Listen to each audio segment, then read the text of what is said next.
Buenas tardes, vamos a revisar el ejercicio que quedó pendiente de la clase anterior. Si recuerdan, estábamos resolviendo este límite donde estábamos insistiendo en resolverlo en la calculadora. Pues bien, como primera aproximación encontramos este valor por el lado izquierdo y este valor por el lado derecho. Y cuando estábamos haciendo esas sustituciones, recortamos algunas cifras significativas, a lo cual está produciendo un error. Vamos a anotarlo. Bueno, no son cifras significativas, cifras de la fracción. Y el error que se comete, pues es este tipo de error de redondeo. Y esto es porque la raíz cuadrada produce, pues, bastantes elementos. Ahora lo que vamos a hacer es resolverlo en una hoja de cálculo. Entonces vamos a prepararla. Bueno, entonces ponemos las etiquetas, los encabezados.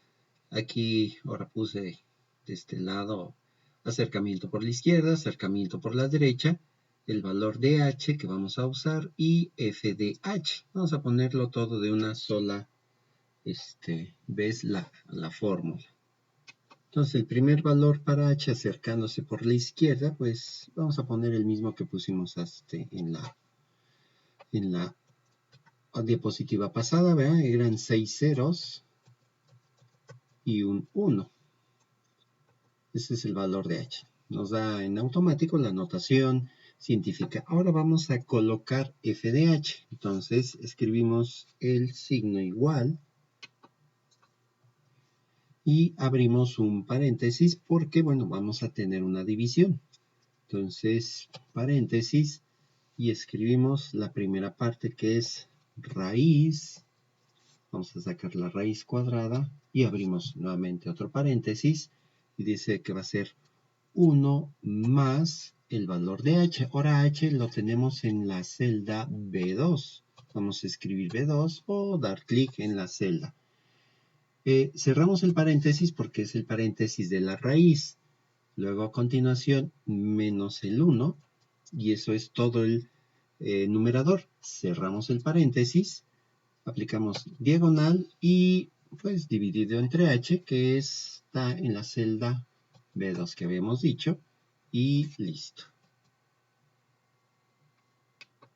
Y ahora colocamos el valor acercándose por la derecha del 0, que sería, por ejemplo, otra vez el mismo número que usamos hace un momento, 0.00000, bueno, 6 ceros y un 1. Ahora es el 1 por 10 a la menos 7. Seleccionamos la celda donde ya pusimos toda la fórmula, arrastramos y aquí podemos ver cuál es el límite. ¿Hacia dónde se dirige? Pues al punto 5. Pues entonces aquí habíamos cometido error, el error de redondeo. Vamos a bajarlo, voy a pegar la tabla. Y bien, entonces podemos establecer que el límite de esta expresión cuando se dirige h hacia el 0 es 0.5. Lo volvemos a copiar, que salió muy borroso, entonces es igual a 0.5 o en otras palabras igual a 1/2. Ahora el ejercicio sí se puede resolver usando la calculadora, pero ahí es necesario usar la memoria de la calculadora, así como los paréntesis. Pero bien, creo que es más sencillo usar la hoja de cálculo. Bueno, todavía hay más ejercicios, pero creo que eso sería conveniente resolverlos en clase. Ahora vamos a ver otro tema que es igual en cuanto a límites, que se llama continuidad.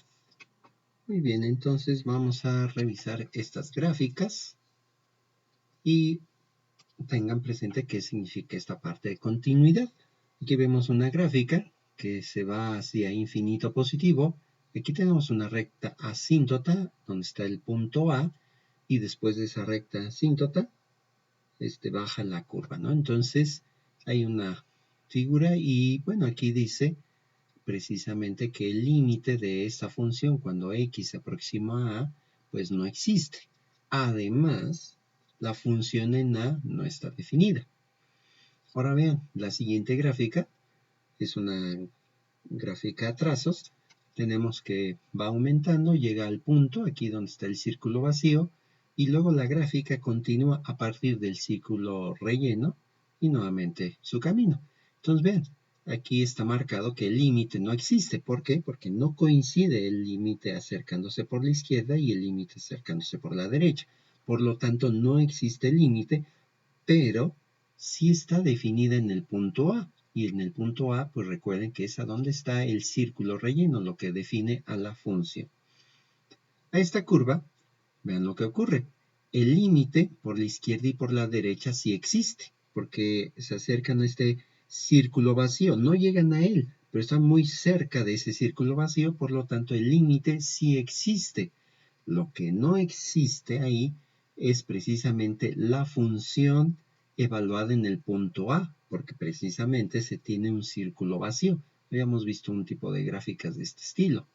Y en el otro caso ocurre algo parecido.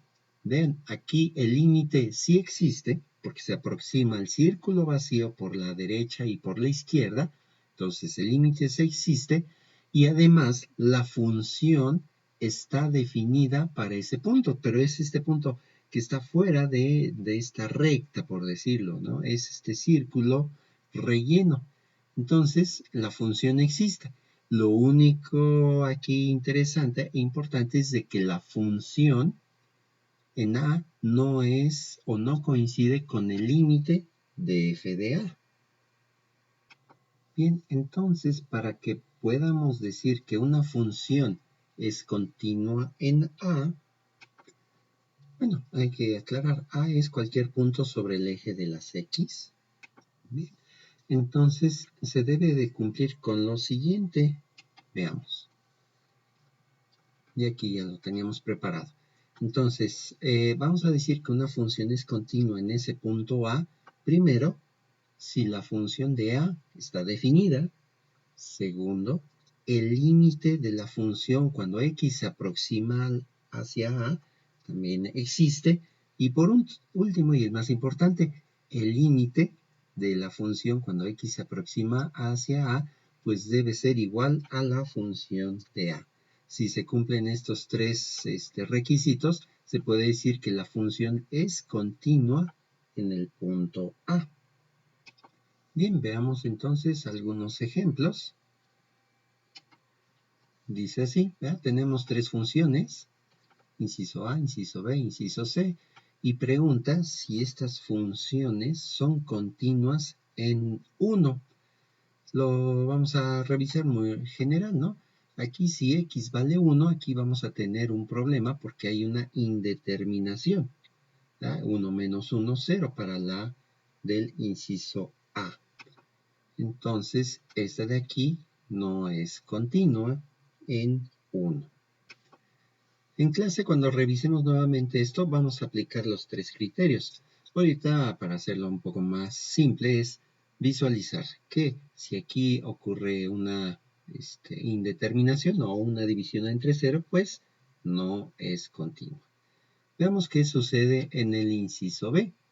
Se dan cuenta, aquí se especifica dos funciones, es una función por tramos, tenemos la superior y la inferior. Entonces dice que vale esto x cúbica menos 1 dividido entre x menos 1 si y solo si o mientras x no sea igual a 1. Entonces aquí evita el problema de la indeterminación. X no va a ser 1 para este caso. Pero si x llegara a ser 1, entonces la función vale 2. Entonces ahí es un poco más interesante. Sí, vamos a revisarlo con los criterios allá arriba mostrados. Entonces en el primero dice que la función debe estar definida, o sea, f, esto no es f, es g. Entonces g de 1 dice que vale 2. Entonces está definida. Veamos el segundo criterio. El límite cuando se aproxima a 1. Entonces vamos a revisarlo. Esto necesitamos un poco más de espacio. Vamos a checar por acá abajo. Entonces vamos a revisar la expresión x cúbica menos 3 dividido entre x menos 1. Usamos esta porque se va a aproximar al 1 por la izquierda y por la derecha. O sea, no es igual a 1. Va a estar muy pegado al 1 por la izquierda y por la derecha. Y segundo, aquí no podemos aplicar la propiedad de división entre límites porque el denominador se puede hacer 0. Bueno, aquí una corrección. Aquí había puesto 3, pero es menos 1. X cúbica menos 1, lo mismo de este lado. X cúbica menos 1. Entonces, lo que vamos a hacer aquí, pues, es un procesamiento algebraico.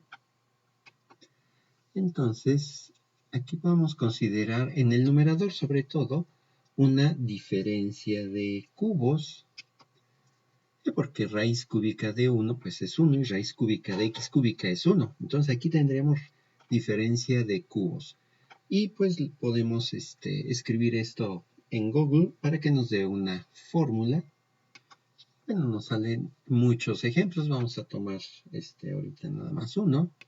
Y entonces aquí dice que vamos a tener, como es diferencia de cubos, en el numerador va a ser a, pues va a ser x, b va a ser 1. Entonces tendríamos x menos 1 que multiplica esto, a cuadrada, pues eso, ahora x cuadrada más a por b, que sería x por 1, pues es x, y más b cuadrada, que es 1, dividido entre, pues, x menos 1. Entonces aquí esto se puede simplificar, y ahora tenemos el límite de esta forma. Aquí lo escribimos, vamos a tener más espacio, es el límite de x cúbica menos 1 entre x menos 1. Cuando x se aproxima a 1, pues ahora lo escribimos de esta forma. Y bueno, si aplicamos todas las propiedades, quedaría de esta forma también. Entonces, el primero pues es el 1 al cuadrado más el 1 más otra vez 1, y esto va a dar 3. Y regresando al caso que estamos trabajando, bueno, el límite es igual a 3. Entonces vean, la función g evaluada en 1 no coincide con el límite, por lo tanto, en este caso no es continua. Voy a ponerlo aquí. No es continua. Y además vamos a revisar este otro caso, pero vamos a moverlo de lugar. Ahora aquí trabajarlo. Se dan cuenta, es la misma expresión que la b, solo que aquí le está cambiando el 3. Entonces aquí podemos decir que esta sí es una función continua. Veamos, el primer caso, f de 1 existe, sí, porque vale 3. Número 2, el límite de x cúbica menos 1 dividido entre x menos 1, cuando x se acerca al 1, pues es 3. Recuerden que estamos usando esta función porque x no es igual a 1, está muy cerquita del 1, por eso lo aplicamos. Y pues la tercera es obvia, puesto que el límite es igual a la función. Entonces, esta función es continua en 1. Y bien, espero que haya quedado claro esta parte. Si tienen dudas, anótenlas para que las chequemos en la siguiente clase. Y bien, nada más dejamos un ejemplo más por si tienen oportunidad de practicarlo y revisamos el resultado en la siguiente clase. Si es de que pues seguimos avanzando, estamos en contacto. Hasta luego.